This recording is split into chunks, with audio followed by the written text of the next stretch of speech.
Émile Zola est un écrivain français du XIXe siècle. Il grandit à Aix-en-Provence et son meilleur ami est le peintre Paul Cézanne. Il rate son bac et devient journaliste indépendant. Il se fait remarquer par ses critiques sur Napoléon III. En 1868, il lance le mouvement du naturalisme avec sa saga des Rougon-Macquart, 20 livres qui racontent la vie de personnes toutes issues d'une même famille. En 1898, il prend la défense du capitaine Dreyfus, accusé à tort d'espionnage car il est juif, en publiant sa célèbre lettre « J'accuse ». Il est condamné à la prison pour 1 an car il est accusé de diffamation. Il quitte la France pour Londres où il meurt en 1902. Les Rougon-Macquart représentent l'œuvre principale de Zola. C'est une vaste fresque en 20 volumes qui raconte l'histoire naturelle et sociale d'une famille sous le Second Empire.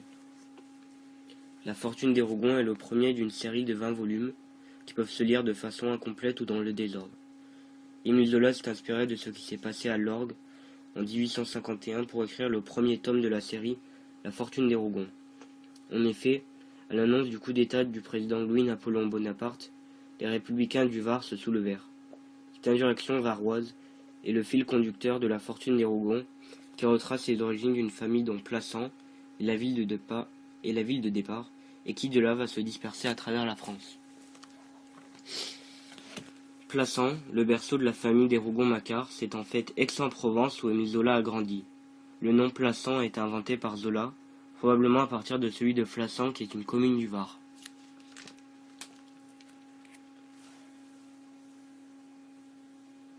Le coup d'État du 2 décembre 1851 permet à Louis-Napoléon Bonaparte, président de la République, d'éliminer l'Assemblée législative qui lui faisait de l'opposition. Il augmente considérablement les pouvoirs du président de la République, ce qui aboutira au rétablissement de l'Empire 1 an plus tard.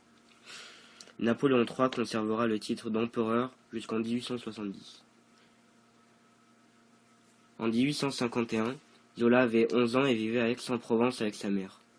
Il a écrit La fortune des Rougon en 1869, au moment où il collaborait au journal La Tribune, quotidien républicain qui menait une violente polémique contre le coup d'État. Le romancier se joint à la campagne menée contre le régime par l'opposition. Les thèmes principaux du roman sont l'histoire. Nous sommes à la veille du coup d'État de 1851 qui permit à Louis-Napoléon Bonaparte de se maintenir au pouvoir alors que la Constitution le lui interdisait. Les républicains se soulèvent mais sont rapidement écrasés. La famille et les origines. Le portrait peint par Zola des membres de la famille des Rougon-Macquart est sans pitié. L'aïeule, Adélaïde, est atteinte de troubles nerveux. Les enfants, Pierre et Antoine, sont autoritaires et avides d'argent ou de pouvoir, mais aussi lâches et paresseux pour le premier, alcooliques et malhonnêtes pour le second. Félicité, la femme de Pierre, est intelligente, mais mesquine et jalouse. Les seuls personnages purs sont Miette et Silver, mais ils meurent. L'analyse sociale, l'étude des mœurs provinciales. À travers le cadre de Plassans, de sa bourgeoisie et de ses intrigues, Zola dresse un tableau de la vie provinciale de la fin du XIXe siècle. Vous voyez ici l'arbre généalogique simplifié de la famille des Rougon-Macquart. Les noms en rouge désignent les personnages de la famille qui sont porteurs de la tare génétique, c'est-à-dire ceux qui présentent des troubles mentaux. Cette tare génétique se transmettra de génération en génération.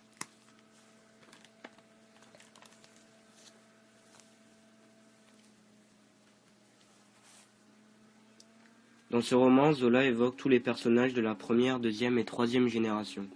Toutefois, on ne suit que 6 personnages. Adélaïde Fouque, Pierre Rougon, Antoine Macquart et Ursule Macquart, ces enfants qui donneront plus tard naissance aux 3 branches de la famille. Silver Mouret, le fils d'Ursule, et Miette, qui, elle, ne fait pas partie de cette famille. Il y a 2 histoires parallèles dans ce roman, celle d'Adélaïde, de Pierre, d'Antoine, d'Ursule, celle de l'histoire d'amour entre Silver et Miette. Pourquoi La fortune des Rougon est-elle un roman naturaliste ? La fortune des Rougon est le roman des origines, comme le dit Zola dans sa préface. Il présente au lecteur la famille que Zola se propose d'étudier, sa formation, ses membres et les liens qui les unissent. C'est un roman naturaliste qui montre comment l'hérédité détermine le destin de cette famille.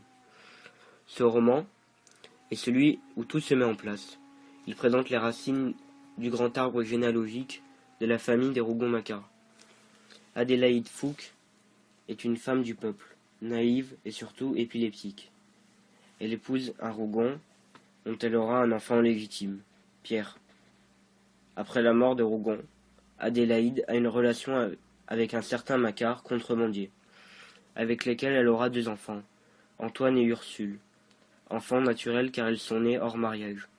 C'est ainsi que naissent ces Rougon-Macquart. À travers ce roman, Zola pose les bases de son entreprise naturaliste. Son but est de suivre une famille de génération en génération et d'étudier ses membres en fonction du milieu dans lequel il les place. Il prend appui sur la science et la sociologie. Zola cherche à prouver le déclin de la race. Le style naturaliste est bien là avec une précision des détails, des descriptions réalistes des décors, de la nature et des personnages, une étude sociale et historique précise ainsi que volonté de parler du peuple. La fortune des Rougon, comme je l'ai déjà dit, est le roman des origines. Donc Zola insiste sur l'histoire de chacun de ses personnages.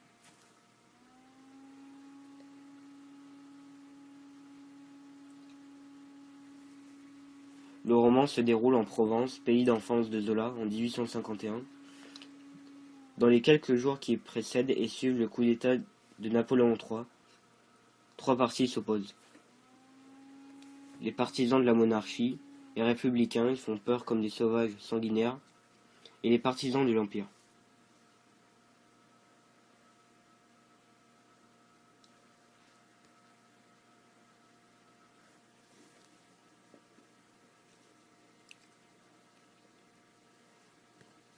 Au moment où la France risque de basculer pour l'un des 3 partis, que choisir? Ce roman raconte donc comment, pour réussir, la branche légitime des Rougon-Macquart va tenter de se faire une place, utilisant pour cela tous les moyens sans se préoccuper de l'honnêteté ou de la morale.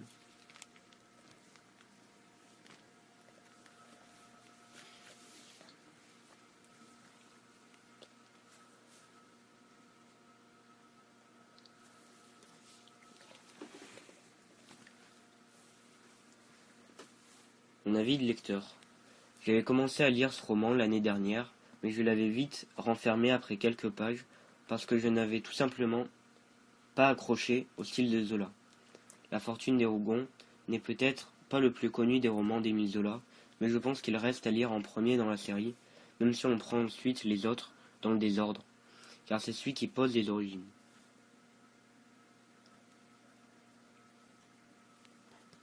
J'ai donc repris ce livre pour faire cet exposé, et finalement j'ai bien aimé les passages politiques, ceux où on voit la France qui change et l'Empire qui s'installe. J'avais peur que ce livre soit pénible à lire, mais il y a une belle histoire entre Miette et Silver, et aussi la sordide histoire de la famille des Rougon-Macquart. Ce premier roman jette donc les bases, présente les personnages et doit sûrement permettre de mieux comprendre les romans suivants. Je le vois aussi comme un roman utilitaire, qui pose les bases des Rougon-Macquart, une sorte d'introduction aux romans qui suivent pour donner des repères.